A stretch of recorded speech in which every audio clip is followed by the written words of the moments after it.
Mi padre era médico y en el momento en que yo entré a estudiar medicina, mi padre era el presidente de la Academia Nacional de Medicina y tiene mi mismo nombre, o mejor dicho, yo tengo su mismo nombre. Claro, él estaba muy orgulloso de tener un hijo que iba a ser médico como él. Prácticamente toda mi vida me habían inculcado la idea de que yo iba a ser médico como mi padre. Y me dediqué mucho a eso, a estudiar todo lo que era biomedicina de niño, de joven. Y cuando llegué a la universidad me fui dando cuenta que en realidad mi verdadera vocación era la ciencia y la investigación.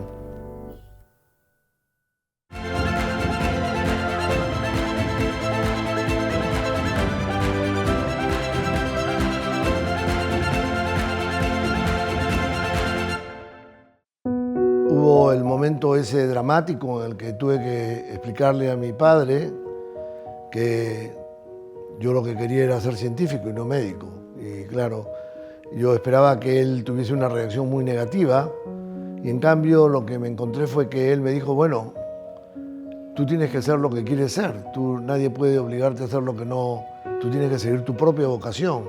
Lo único que sí te digo es que si quieres ser científico, pues hagas un buen trabajo como científico.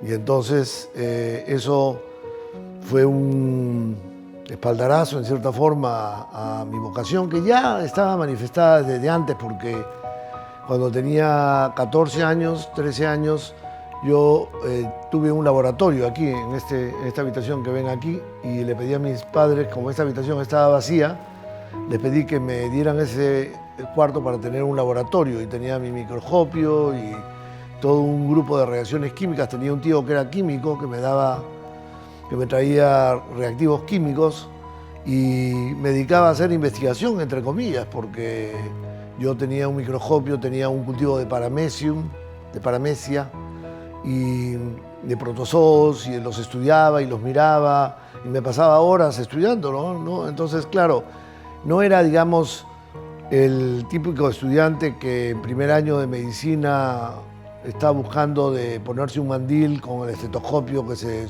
sale del bolsillo para mostrar que son ya, entre comillas, médicos y que están caminando, se consiguen un trabajito en un hospital cerca de la facultad. Yo, en contrario, estaba más bien interesado en salir con unos amigos que les gustaba la astronomía, mirar las constelaciones fuera de Lima. Entonces, claro, había una contradicción entre el estudiante de medicina que se había quedado enamorado de la bioquímica cuando tomó bioquímica en primer año y la persona que debía ser médico, ¿no? Entonces, era una colisión que se tenía que dar. Era imposible de evitar, inevitable, y tuve la suerte de que mi padre, con ayuda de mi madre, que me ayudó mucho con eso de haciendo comentarios como, a mí me han dicho que la bioquímica es la medicina del futuro, decía mi madre, por ayudarme, porque se daba cuenta que mi verdadera vocación era de ese tipo. Y bueno, tuve la suerte que justo en el momento en que salí, fue un choque, porque claro, una cosa es ser estudiante de medicina en la que tienes los próximos 8 años de tu vida perfectamente regulados y ya sabes qué cursos tienes que tomar, cuándo y qué laboratorios y qué prácticas, etcétera, y vas avanzando como un grupo, como estudiante de medicina. Y la otra cosa es tener muy buenas notas en los primeros 2 años, 3 años, los 2 primeros de premédicas que eran entonces, y el primer año de medicina, y de repente encontrarte en la calle pateando latas.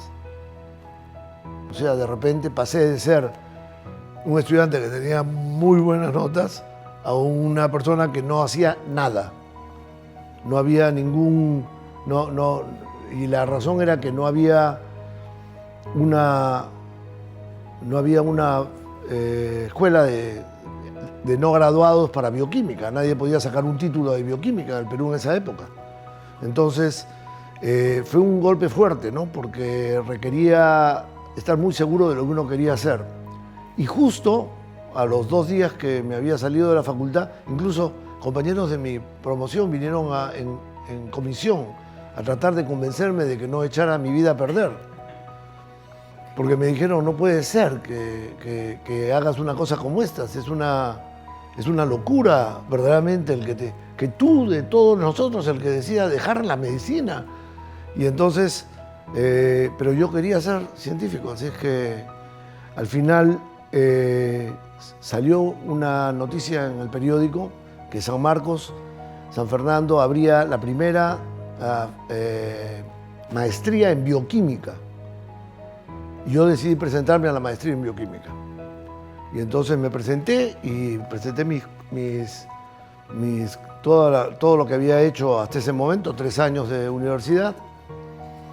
Y me entrevistaron, era una entrevista con 5 profesores y me dijeron, ¿por qué quiere usted hacer una maestría en bioquímica? Y le dije, porque yo quiero ser científico.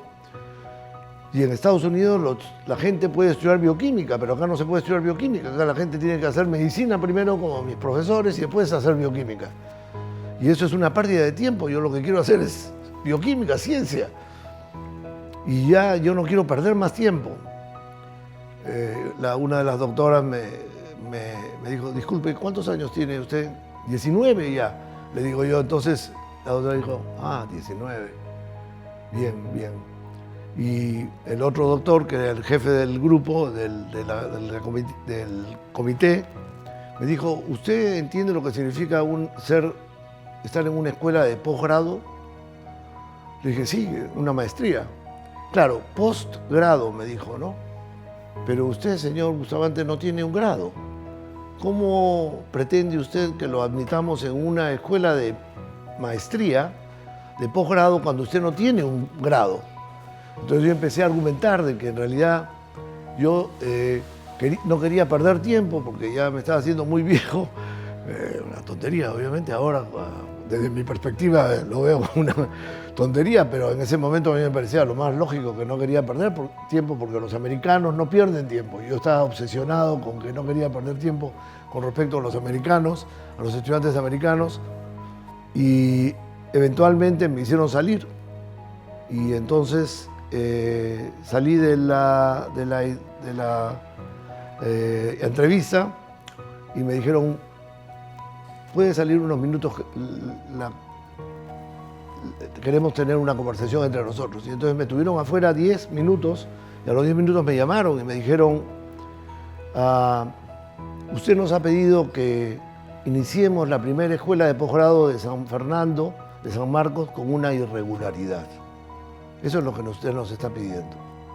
Entonces yo empecé a argumentar, me dijo, un momento. Y entonces yo les dije, es que no quiero perder tiempo. Y entonces, bueno, hemos pensado, hemos discutido su caso, hemos visto las cartas que hay de los profesores que han escrito cartas por usted, y vamos a empezar la primera escuela de posgrado de San Fernando, de San Marcos, con una irregularidad. Y lo vamos a permitir que usted empiece la maestría sin tener un bachillerato. Pero se tiene que comprometer a sacar un bachillerato en el término de 1 año, a partir de esta fecha. Y entonces, así fue como entré a la maestría, y mientras hacía la maestría en San Fernando, en San Marcos, iba terminando el bachillerato en biología en Cayetano Heredia, para lo cual tuve la suerte de que mi profesor Ernesto Melgar me llevó donde el profesor Cazorla, Alberto Cazorla, en Cayetano, que vio la situación y dijo, absolutamente no hay ningún problema, tú te validamos los cursos, no hay problema, tú tomas estos otros cursos, tienes que ir a la Católica a tomar cursos de humanidades, tienes que tomar los cursos de medicina, sigue tomándolos, los cursos del 2º año de medicina, sigue tomando parasitología,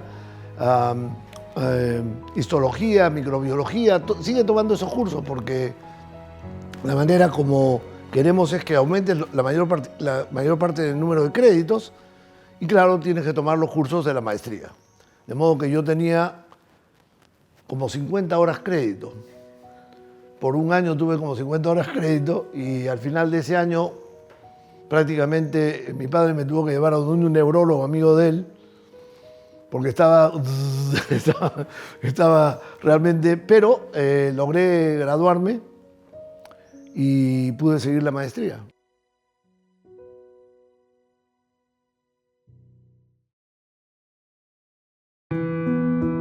Bueno, en San Marcos, Ernesto Melgar, ya fallecido, fue el que más me estimuló a que sea científico. Él había hecho bioquímica luego de haberse graduado como médico y nunca ejerció como médico. Y en Cayetano Heredia, definitivamente Alberto Cazorla, ¿no? Que él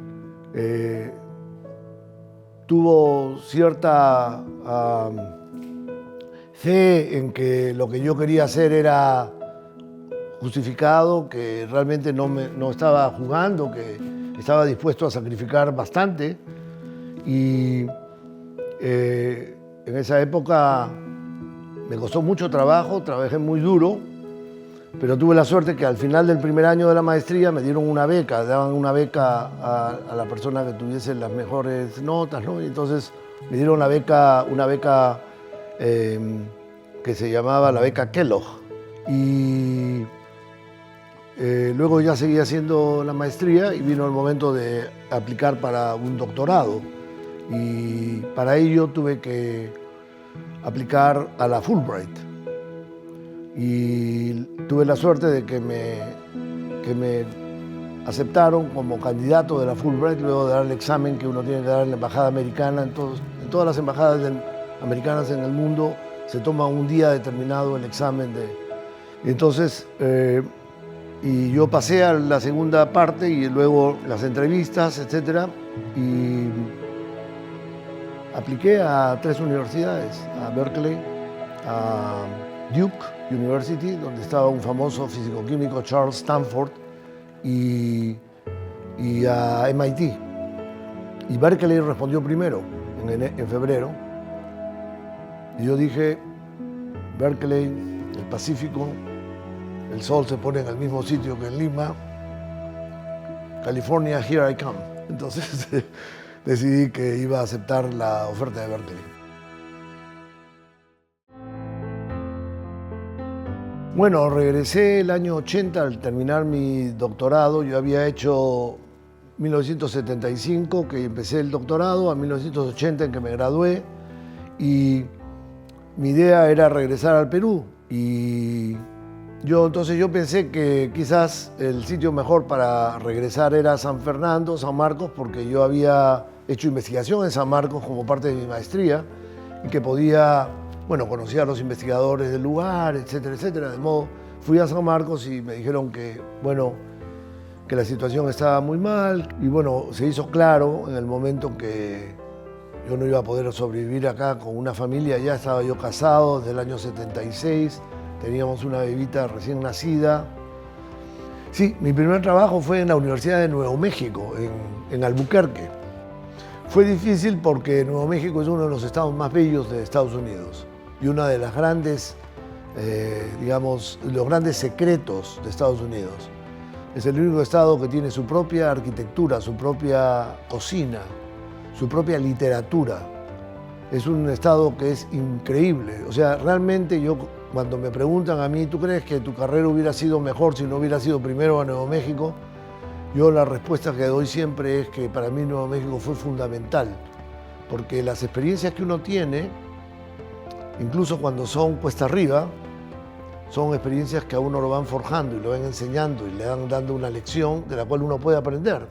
En Nuevo México tuve esa función y como yo estaba aislado literalmente en el desierto de Nuevo México, porque no había gente que me molestara ni nada, me pude dar el lujo de hacer experimentos que eran absolutamente absurdos, como por ejemplo empezar a estudiar los sistemas biológicos, bioquímicos, una molécula cada vez, al nivel de una sola molécula. Entonces esa idea, que es lo que realmente después desarrolló mi carrera, nació y se inició en Nuevo México. Y yo creo que si yo hubiera ido, por ejemplo, a Princeton o a Yale o a Harvard, hubiera estado tan preocupado con el problema de tener tenure que no me hubiera arriesgado a hacer una cosa tan absurda, tan loca, como era abrir todo un campo nuevo de la bioquímica y de la biofísica, que era la bioquímica de moléculas individuales. Y entonces uno nunca sabe realmente qué es lo que puede determinar la vida de uno y las consecuencias que pueden tener ciertas decisiones, ¿no? El primer experimento que se hizo con moléculas individuales, que es el comienzo de lo que se llama espectroscopía de fuerzas hoy en día, en el cual uno agarra una sola molécula, en este caso de ADN, de los extremos y tira de la molécula. Y entonces se puede medir cuánta fuerza es necesaria para extender una molécula de ADN. Y ese artículo, ese trabajo que lo publicamos en la revista Science, el año 1992, se puede considerar como el comienzo del Single Molecule Force Spectroscopy, o espectroscopía de moléculas individuales, de fuerza de moléculas individuales. Fue un trabajo muy gratificante, diré, porque en realidad yo era consciente que estábamos haciendo un experimento que jamás se había hecho. Incluso había libros libros que tenían capítulos sobre la elasticidad de las moléculas de polímeros, que decían algo así como, idealmente sería, si fuese posible, agarrar una molécula de polímero y estirarla, podríamos entender mejor la elasticidad de estas moléculas, pero desgraciadamente, claro, ese es un experimento que no se puede hacer. Y entonces, claro, nuestro experimento demostró que nunca se debe decir nunca, ¿no? Ese fue un primer experimento que, como digo, dio origen a todo el uso de estas técnicas para manipular mecánicamente moléculas. Y el otro es un trabajo que tiene una importancia muy grande en física, no en biología solamente, sino en la física. Y es que es difícil de explicar, pero voy a intentar dar una idea de qué se trata el trabajo. Básicamente, cuando uno mueve un objeto de aquí para acá, parte del trabajo que uno hace se disipa como fricción, porque hay fricción siempre. Y entonces, si yo mido el trabajo que me costó mover el objeto de aquí a acá, ese trabajo es mayor que el cambio, lo que se llama energía libre del sistema, que es como si lo hubiéramos movido infinitamente lento para que no haya fricción. Y entonces lo que la gente quiere en ciencia es medir el trabajo infinitamente lento, solo que no se puede hacer. Y el resultado es que muy a menudo terminamos midiendo trabajo que es más grande que el verdadero trabajo si fuese hecho infinitamente lento el proceso. Y hay un teorema que fue descubierto por un joven físico justamente graduado en Berkeley, que se llama la igualdad de Jarzynski, ese es su apellido, y se había planteado como un resultado matemático, y nosotros ideamos un experimento de moléculas individuales que permitía probar si es que la ecuación era correcta. E hicimos los experimentos y se demostró que en efecto la ecuación era exactamente correcta. O sea, fue una contribución no a la biología directamente, pero a la física fundamental, porque es la física de la mecánica estadística de sistemas en no equilibrio donde se produce fricción. Pero terminó siendo muy útil porque cuando queremos estudiar el plegamiento de proteínas, tiramos de las proteínas y generalmente producimos fricción y por lo tanto no podemos medir la energía de la proteína. Pero usando la ecuación de Jarzynski podemos recuperar la energía libre, la energía de la molécula y eliminar la parte de la fricción. Entonces la usamos constantemente en nuestro trabajo ahora. Bueno, básicamente el problema que tiene el Perú, en mi opinión, es que es un país demasiado rico, en el sentido de que si nosotros fuéramos Japón o si nosotros fuéramos Inglaterra, que es un pedazo de huya, si nosotros fuésemos un país pobre, que no tiene recursos, nos veríamos obligados realmente a salir adelante usando nuestra ingenuidad y nuestra habilidad de recursearnos, como decimos en el Perú. Desgraciadamente el Perú es un país muy rico y entonces al tener tantos metales, al tener un mar feraz, al tener una diversidad increíble biológica, pues nos podemos mantener, pero sin darnos cuenta que eso tarde o temprano va a limitarnos. Va a limitarnos en términos de que el mundo va por la tecnología, va por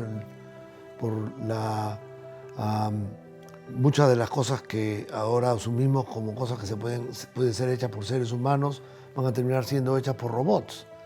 Y va a encontrarse el país en una situación en desventaja, simplemente porque no tenemos cuadros de gente que pueda competir internacionalmente a nivel de la ciencia y de la tecnología. Entonces, yo creo que para el Perú no hay alternativa más que dedicarse a generar y a crear esos cuadros. Y el problema, claro, es que hay una malentendida idea de la ciencia como ciencia que solo debe ser para el desarrollo, lo cual es en realidad un absurdo, ¿no? Porque toda ciencia es para el desarrollo, y no solo es para el desarrollo del país, sino para el desarrollo de los mismos científicos que están tratando de generar un cuerpo de ciencia en el país.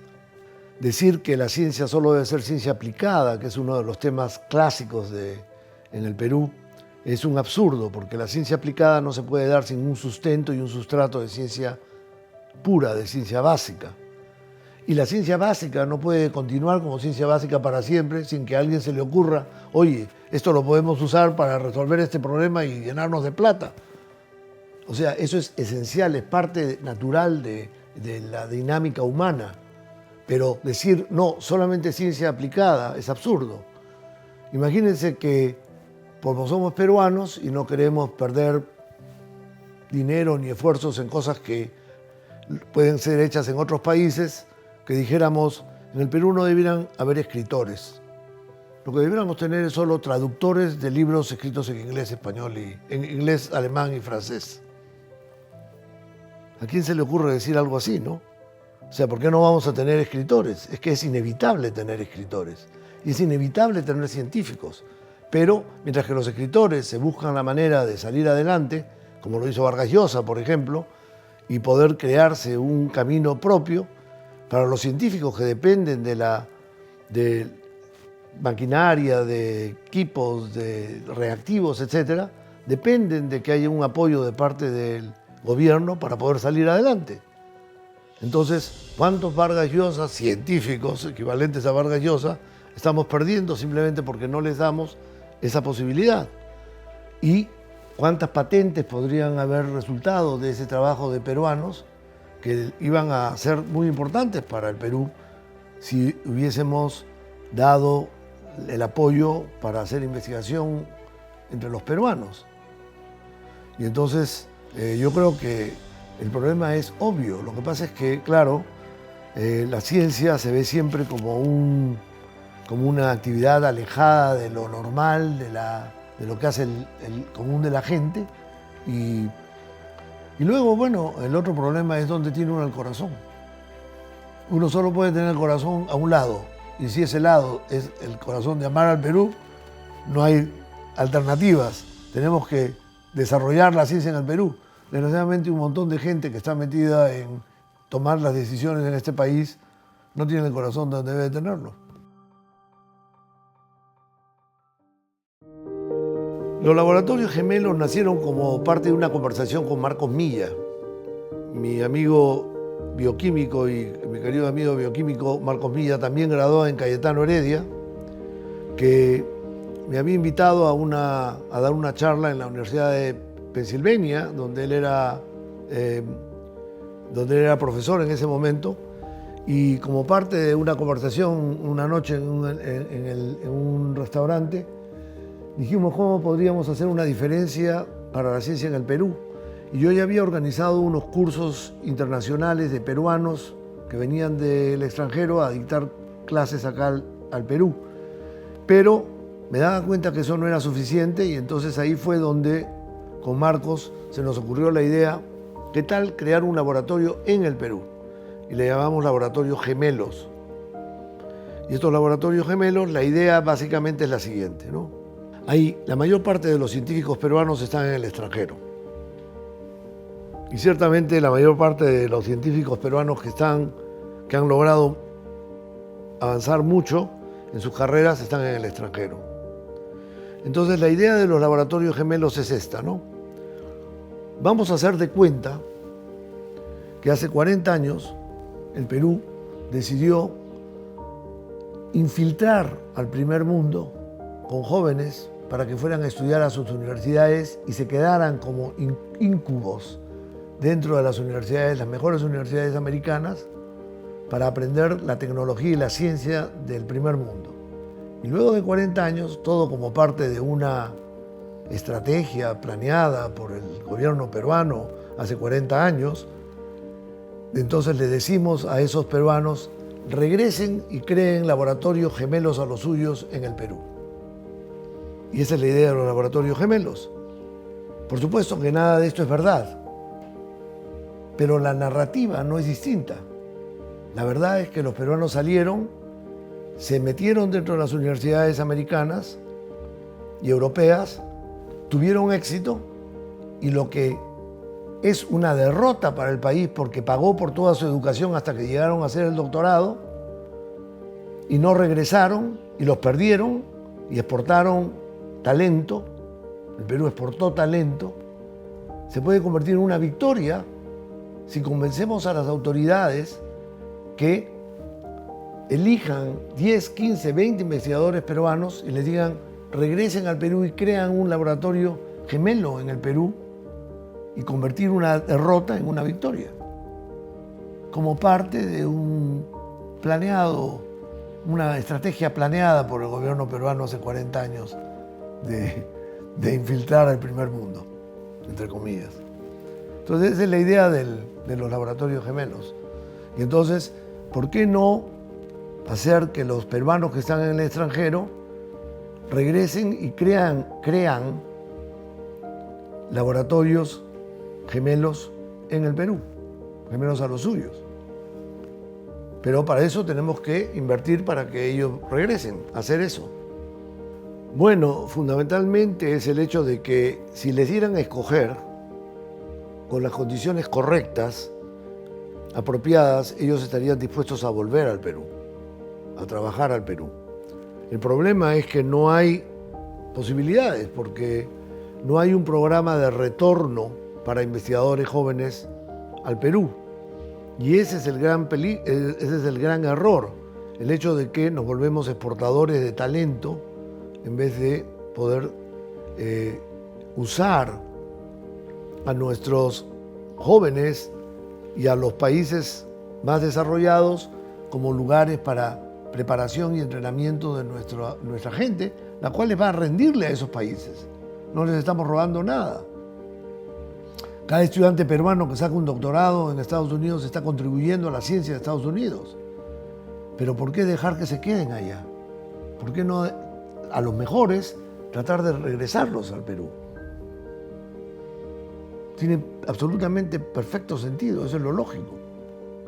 Pero para ello se necesita una política consistente.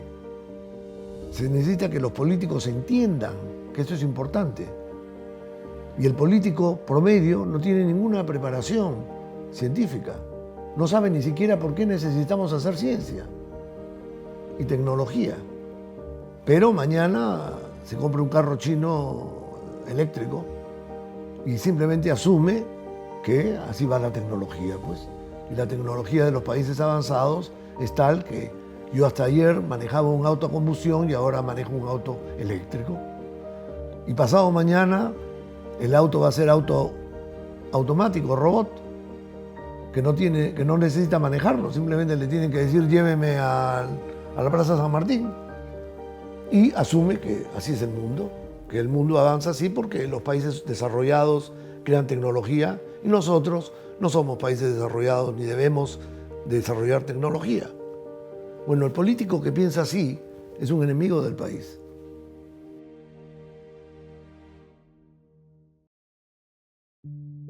Bueno, primero que nada, agradecimiento porque cuando se dio el momento en el que yo tomé la decisión de dejar medicina, Cayetano me ofreció la posibilidad de sacar un bachillerato.